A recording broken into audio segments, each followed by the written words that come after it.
long will it take you to confirm payment? I have been waiting for the past 1 hour. I'm so sorry. Our network is slow. I will just run out of data. Same excuse yesterday. It is unacceptable, please. You better switch to One Data Internet Service. One Data? Yes, One Data. One Data is an internet service provider with the best alternative and solution for unlimited speed. One Data provides fast and reliable internet service to organizations, homes, and places of interest in Nigeria. With One Data, you get to enjoy the premium internet service with dedicated unlimited internet speed at all times, 24/7 fantastic customer service and support, and you enjoy a 1-month free subscription when you make payment. Now is the time to say goodbye to downtimes.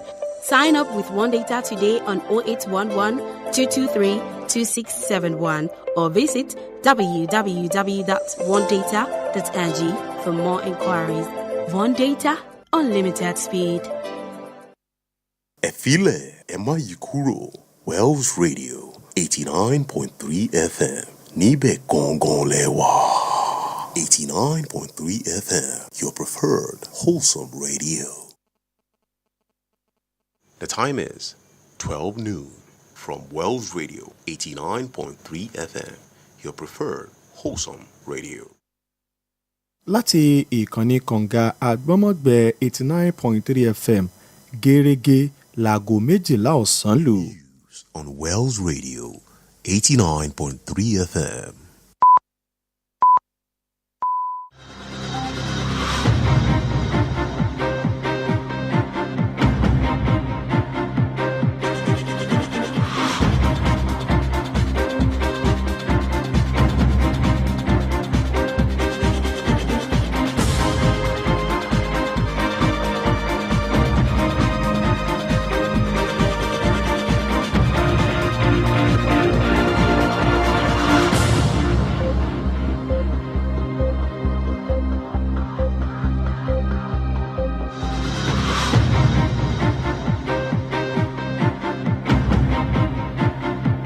Hello and good afternoon. Here is the World News at noon on Wells Radio 89.3 FM, your preferred wholesome radio. We're reaching you live from Wells Broadcasting House along Alafin Avenue, Oluyole Estate, Ibadan. I am Toluwaleke Ali. First, the headlines.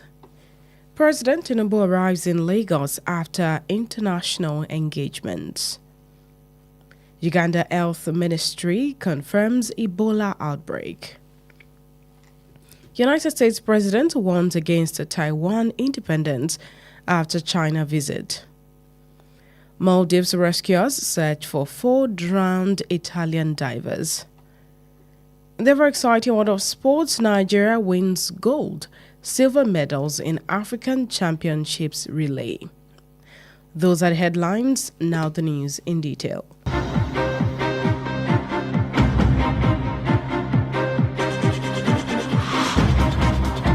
President Bola Tinubu has arrived in Lagos following a 3-nation trip to France, Kenya and Rwanda, where he participated in a series of high-level meetings aimed at strengthening Nigeria's economic and diplomatic ties. The president's return was announced in a news release issued yesterday by Special Advisor on Information and Strategy, Bayo Ononuga. During his visit to France, President Tinubu met with global investors where he emphasized his administration's commitment to transparency and fiscal discipline. He also explained the reason behind the economic reforms introduced since assuming office.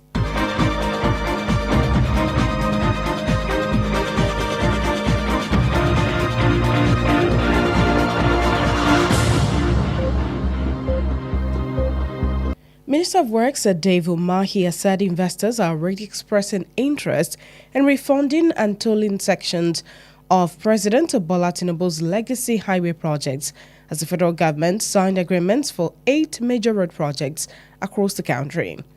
The projects signed between Wednesday and Thursday at the Federal Ministry of Works headquarters in Mabushi, Abuja, include 4 flagship legacy highways and 4 additional strategic road contracts spread across several states. The legacy projects include Section 2 of the Calabar-Ebonyi-Abuja Superhighway, covering Ebonyi, Benue, Kogi, and Nasarawa states. Section 4 of the Sokoto to Badagry Superhighway in Oyo State. Section 5 of the Lagos to Calabar Coastal Highway in Akwa Ibom State. And Section 2 of the Akwanga, Jos, Bauchi, Gombe, Biu Maiduguri Road from Gombe to Biu. Speaking during the signing ceremony, according to his media aide, Francis Nwaze, in a statement made yesterday, Umahi described the projects as part of a growing infrastructure legacy of the Tinubu administration.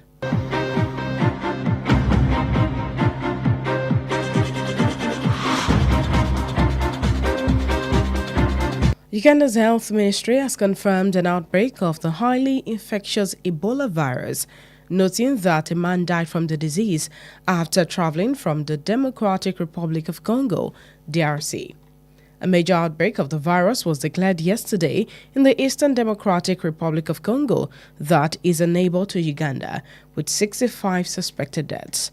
Ugandan authorities reported that a 59-year-old man had died in Kibuli Muslim Hospital in the capital, Kampala. The Congolese man was admitted to the hospital but died 3 days later. After DRC reported the outbreak, Ugandan authorities tested a sample taken from the deceased during his care and confirmed he had the Bondibuigo strain of Ebola.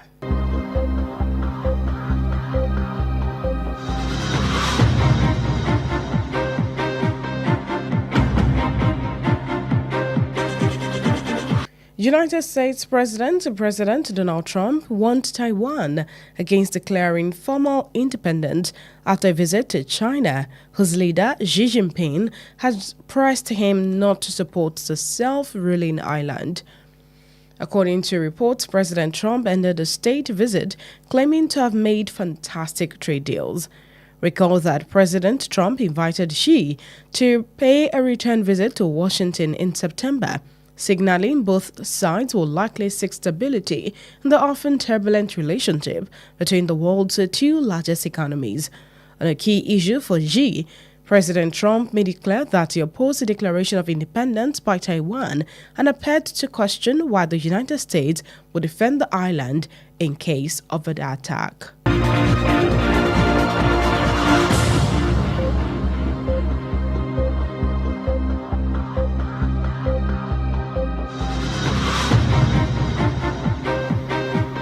Israel and Lebanon agreed to extend a ceasefire and hold new talks on a political settlement, even as Israel carried out further strikes that it insists are not covered by the truce.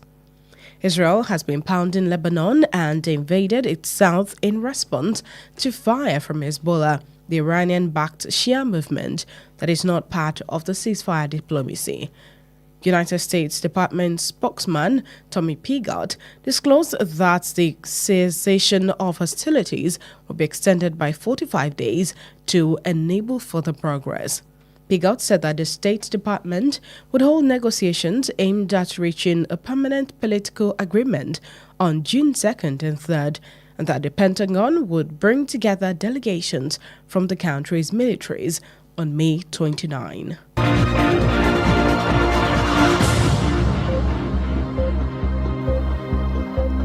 As the search entered its second day, rescue teams in the Indian Ocean archipelago of the Maldives continued looking for the bodies of 4 missing Italians following the country's deadliest diving accident. Recall that 5 citizens died while diving, with the Maldivian authorities recovering 1 body.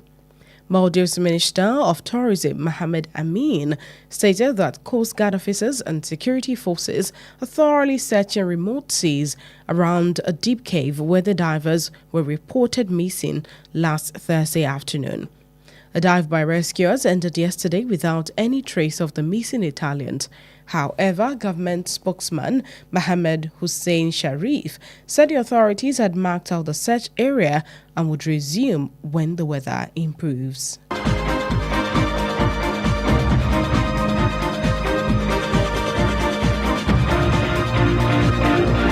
In the very exciting world of sports, Nigeria's women's relay quartet made history at the African Athletics Championships in Accra yesterday, breaking the championship record in the women's 4 times 100 meter to successfully defend their title, while the men's team claimed silver in a dramatic final dominated by Ivory Coast. The women's quartet of Rosemary Nwako, Jennifer Chukwuka Obi, Rosemary Chukwuma and Miracle Ezechukwu clocked 42.94 seconds to become the first team to go under 43 seconds in the history of the event at the African Championships, winning gold ahead of Liberia in second and Ghana in third. The men's team of Favour Ashe, James Taiwo Emmanuel, Tejiri Godwin and Chidera Ezeako clocked 38.70 seconds for silver, with Ezeako encoring a strong finish that overhauled Ghana on the line. However, both Nigeria and Ghana were beaten to gold by Ivory Coast, whose squad ran an impressive 38.52 seconds to take the title.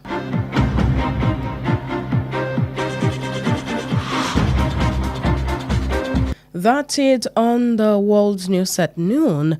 Before we end the news, here are the highlights. President Bola Tinubu arrived in Lagos following a 3-nation trip to France, Kenya and Rwanda, where he participated in a series of high-level meetings aimed at strengthening Nigeria's economic and diplomatic ties. Uganda's health ministry confirmed an outbreak of the highly infectious Ebola virus, noting that a man died from the disease after traveling from the Democratic Republic of Congo. United States President Donald Trump warned Taiwan against declaring formal independence after a visit to China, whose leader Xi Jinping had pressed him not to support the self-ruling island.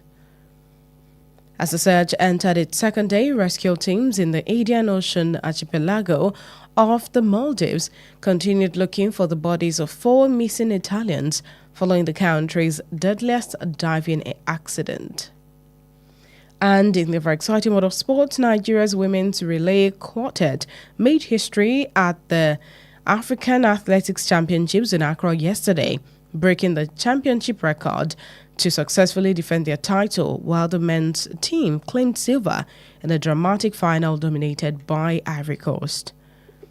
The bulletin was compiled and edited by Kemi Sola Williams. Stay connected with us on all social media platforms at Wells Radio 893. Like our Facebook page at Wells Radio 893 FM fan page. And you can also listen live via our website on www.wellsradio893.com. For eyewitness account, call or WhatsApp Wells Radio Newsroom on 0916 893 2000. I am Toluwaleke Ali. Thank you for listening. God bless you.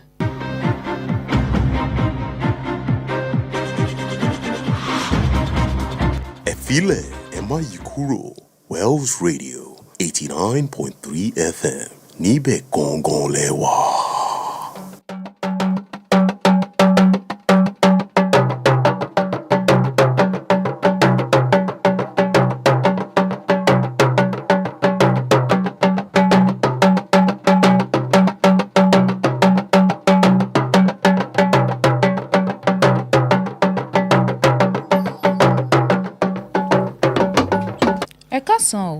Àkójọpọ̀ ìròyìn àgbáyé ló ń dé sí ti gbọ̀nyìn láti ìkànnì kànga àgbọ̀nmágbẹ̀ Wells Radio 89.3 FM ti àkàlẹ̀ sí òpópónà Aláàfin Avenue Olúyọ̀lé Estate Ìbàdàn.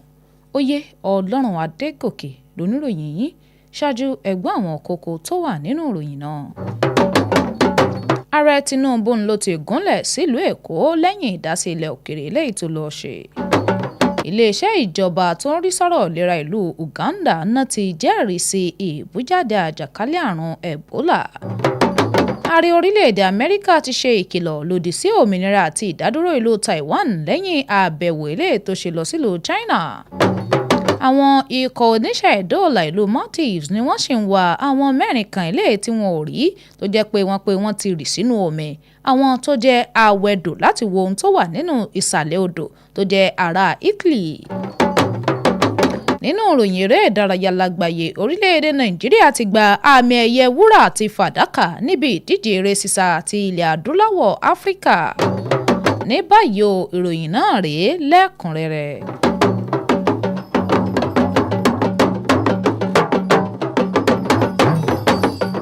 Ààrẹ Bọ́lá Tinubu ló ti gúnlẹ̀ sílùú Èkó lẹ́yìn àbẹ̀wò lórílẹ̀‐èdè mẹ́ta eléyìí tó ṣe lọ sílùú France, Kenya àti Rwanda níbi tí ó ti kópa nínú ìpàdé alágbára eléyìí tí ó fojúsùn àfikún okun ọrọ̀ ajé Nàìjíríà.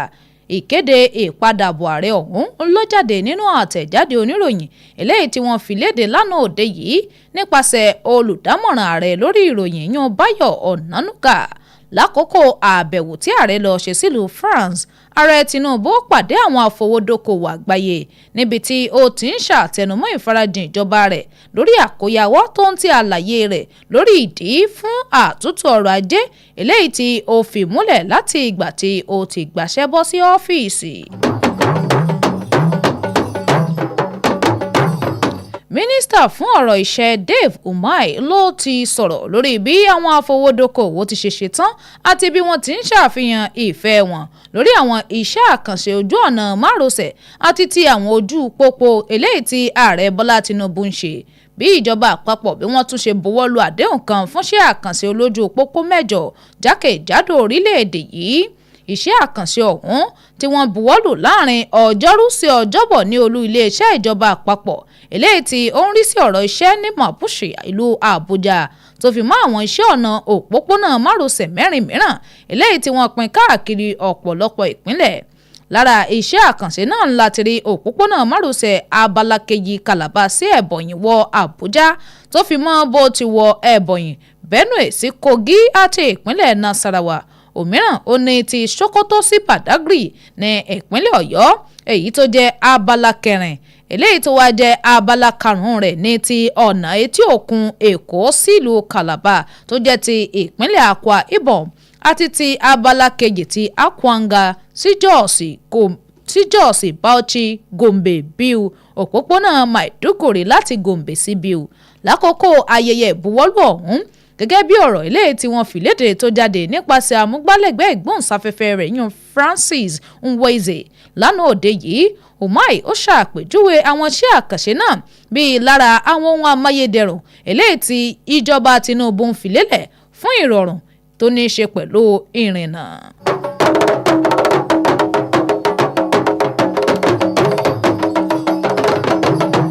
Iléeṣẹ́ ìjọba eléyìí tó ń rí sí ọ̀rọ̀ ìlera nílùú Uganda ó ní wọ́n ti jẹ́rìí sí ìṣẹ̀lẹ̀ ìbújáde àjàkálẹ̀ àrùn Ebola pẹ̀lú ìtọ́kasí pé arákùnrin kan ó ti jáde láyé látàrí bó ti lùgbàdì àrùn náà lẹ́yìn tó rìnrìn àjò wọ̀lú láti orílẹ̀-èdè olómìnira Congo.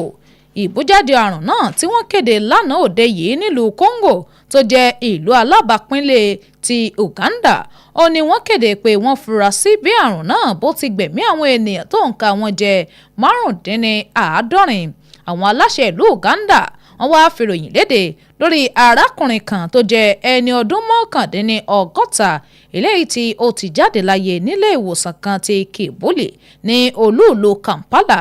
Arákùnrin ará Congo ọ̀hún ó ní wọ́n pé wọ́n gbà á sí ilé ìwòsàn tó sì padà dágbére fún ayé lẹ́yìn ọjọ́ 3 tí wọ́n ti gbà sílé ìwòsàn náà. Lẹ́yìn tí orílẹ̀-èdè Congo wá fìròyìn léde, àwọn aláṣẹ Uganda wọ́n gbé ìgbésẹ̀ látàrí ìbọn ti ṣàyẹ̀wò òkùtù ara olóògbé ọ̀hún tó wà lákàtà wọn, wọ́n sì jẹ́rìí sí wípé lóòótọ́ ó ní àrùn Ebola ọ̀hún.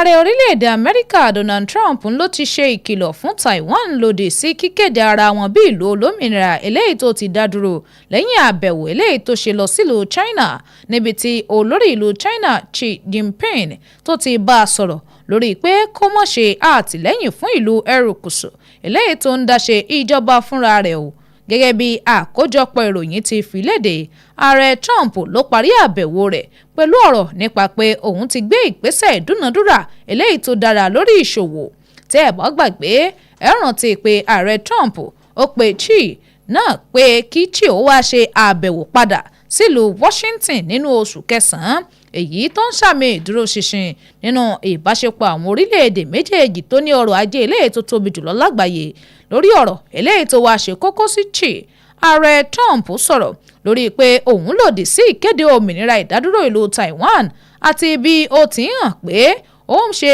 ìbéèrè fún ìdí tí orílẹ̀-èdè Amẹ́ríkà yóò fi wò wípé àwọn ó gbèjà erékùṣù náà bí ìkọlù bá wáyé.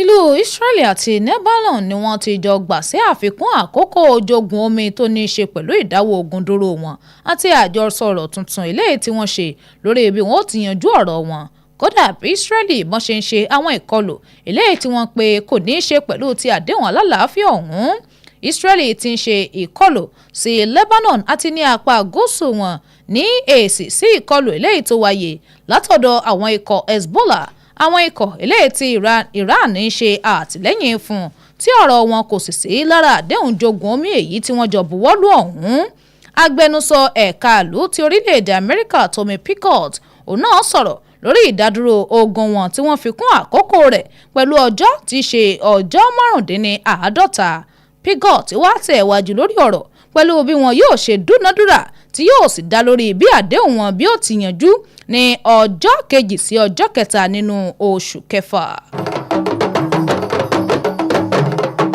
bí ìgbésẹ̀ àti wá àwọn ènìyàn eléyìí tí ó ṣẹ́kù bó ṣe ń tẹ ọwọ́ iwájú tó sì ń wọ ọjọ́ kejì lọ àwọn ikọ̀ oníṣẹ́ dóòlà lórí omi òkun ìlú India ti archipelago ti odò Maldives ó ní wọ́n ti ń wá òkùtù ara àwọn ènìyàn mẹ́rin eléyìí tí wọ́n jẹ́ ará Italy tí wọn kò tí ì rí lẹ́yìn ìṣẹ̀lẹ̀ ìjàmbá kan eléyìí tó wáyé lórílẹ̀‐èdè ọ̀hún sí àwọn tí wọ́n máa ń wẹ odò láti wo ohun tó wà nísàlẹ̀ odò tẹ́ ẹ̀ bá gbàgbé ẹ rántí pé àwọn ará ìlú márùn-ún ó ní ó ti jáde láyé lákòókò tí wọ́n wẹ odò láti wo àwọn ohun tó ń wà nísàlẹ̀ odò náà pẹ̀lú àwọn aláṣẹ Maldives eléyìí tí wọ́n pe àwọn ti rí òkùtù ara ẹnìkan gbé jáde mínísítà fún ìrìn àjò afẹ́ ti ìlú Maldives Mohammed Amin ó sọ̀rọ̀ lórí bí àwọn ikọ̀ aláàbò tó jẹ́ asọ́de tí omi àti àwọn ikọ̀ aláàbò yòókù bí wọ́n ṣe ti tú jáde láti wá gbogbo àyíká ibi tí òkun ọ̀hún wà tó ń ti àwọn inú ihò tó jìn níbi tí ìròyìn gbé pé níbẹ̀ ó ní wọn kò ti rí àwọn ènìyàn ọ̀hún mọ́ tó fẹ́ dàbí pé níbẹ̀ ni wọ́n ti pòórá ìgbésẹ̀ ìdóòlà ọ̀hún ó ló ti wá parí lánàá láì tí ì rí ipa ẹsẹ̀ àwọn tí wọ́n ń wá ọ̀hún ṣùgbọ́n agbẹnusọ ìjọba Mohammed Hussein Sharif ó sọ̀rọ̀ lórí bí àwọn aláṣẹ bí wọ́n ti ṣe fi àmẹ̀ sí àwọn agbègbè tí wọ́n wá tó ń ti bí ìgbésẹ̀ náà bí ó ti bẹ̀rẹ̀ padà bí ojú ọjọ́ bó bá ti dára.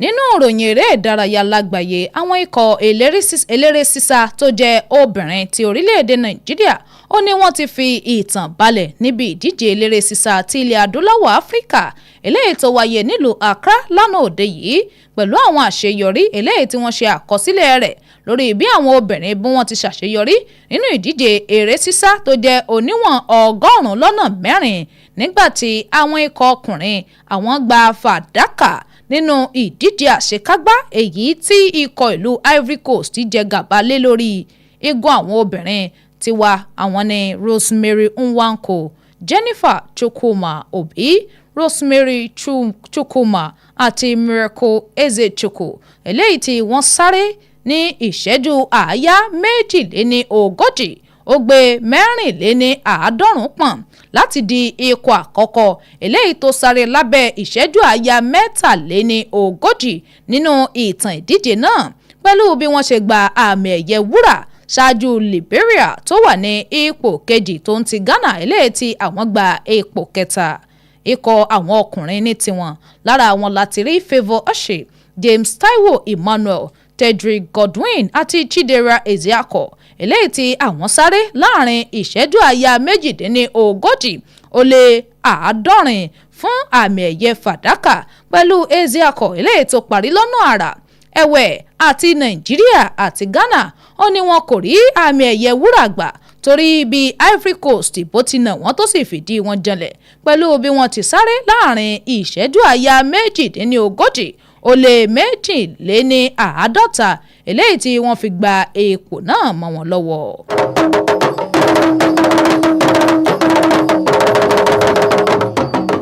èyí lópin àkójọpọ̀ ìròyìn àgbáyé fún tọ̀sán tòní ṣùgbọ́n kí n tó máa lọ ẹ̀gbọ́n àwọn kókó tó wà nínú ìròyìn náà lẹ́ẹ̀kan sí i. Ààrẹ Bọ́lá Tinubu ti gúnlẹ̀ sí ìpínlẹ̀ Èkó lẹ́yìn àbẹ̀wò lórílẹ̀‐èdè mẹ́ta eléyìí tó lọ ṣe sílùú France, Kenya àti Rwanda níbi tí ó ti kópa nínú ìpàdé alágbára eléyìí tí ó fi kún okun ọrọ̀ ajé Nàìjíríà tó fi mọ́ ìbáṣepọ̀ orílẹ̀‐èdè yìí. Iléeṣẹ́ ìjọba eléyìí tó ń rí sí ọ̀rọ̀ ètò ìlera ìlú Uganda ó ní wọ́n ti jẹ́rìí sí ìbújáde àjàkálẹ̀ àrùn Ebola. Wọ́n tọ́ka sí pé arákùnrin kan ti jáde láyé látàrí bó ti lùgbàdì àrùn náà kó tó rin ìrìn àjò láti orílẹ̀-èdè olómìnira Congo. Ààrẹ orílẹ̀-èdè Amẹ́ríkà Donald Trump ló ti ṣe ìkìlọ̀ fún Taiwan láti lòdì sí kíkéde ara wọn bí ìlú tó ti gba òmìnira tó lè dádúró lẹ́yìn àbẹ̀wò eléyìí tó ṣe lọ sílùú China níbi tí olórí ìlú náà Xi Jinping tó ti bá a sọ̀rọ̀ láti má ṣe àtìlẹ́yìn fún erékùṣù eléyìí tí ó ń dá ṣe ìjọba ara rẹ̀. Ìgbésẹ̀ àti wá àwọn ènìyàn tó kù ń tẹ ọwọ́ iwájú àti bí bó ti wọ ọjọ́ kejì bí àwọn ikọ̀ oníṣẹ́ ìdóòlà omi òkun India archipelago àti Maldives bí wọ́n ti ń tẹ̀ wájú láti máa wá òkúta ara àwọn ará Italy 4 tí wọn kò tí ì rí lẹ́yìn ìṣẹ̀lẹ̀ ìjàmbá eléyìí tó ṣẹlẹ̀ sí àwọn awẹ́dò tí máa ń wẹ odò láti wo ohun tó wà nínú ìsàlẹ̀ odò. Nínú ìròyìn eré ìdárayá lágbàáyé àwọn ikọ̀ eléré sísá fún orílẹ̀-èdè Nàìjíríà ikọ̀ àwọn obìnrin wọ́n fìtàn balẹ̀ níbi ìdíje eré sísá ilẹ̀ adúláwọ̀ èyí tó wáyé nílùú Accra lánàá òde yìí pẹ̀lú bí àwọn obìnrin bí wọ́n ti ṣàṣeyọrí nínú eré sísá oníbùsọ̀ 100 mítà lẹ́ẹ̀mẹrin nígbà tí àwọn ọkùnrin náà àwọn gba àmì ẹ̀yẹ idẹ nínú ìdíje eléyìí tí ikọ̀ Ivory Coast jẹ gàba rẹ̀. Èyí lópin àkójọpọ̀ ìròyìn àgbáyé fún tọ̀sán tòní. Àkójọpọ̀ àti àtúntò ìròyìn ọ̀hún ló wáyé látọwọ́ Kẹ́misọ́lá Williams. Ẹ darapọ̀ mọ́ wa lójú òpó ayélujára wa gbogbo Wells Radio 893. Ẹ bá wa nífẹ̀ẹ́ sí ojú òpó ìkànnì ìbánidọ́rẹ̀ẹ́ Facebook wa Wells Radio 893 FM fanpage lójú òpó ìtàkùn àgbáyé wa www.wellsradio893.com fún àwọn ìròyìn eléyìí tí ó bá ṣojú yín tẹ́ ẹ fẹ́ kàn sí wa lé lórí ẹ kàn sí kúlù ìkóròyìnjọpọ̀ wa lórí nọ́mbà yìí 09168932000. Oyè Ọlọ́run Adégòkè lóníròyìn yín ẹ ṣeun tẹ́ ń gbọ́ wa o Ọlọ́run yóò bùkún fún yín ẹ kú kalẹ̀.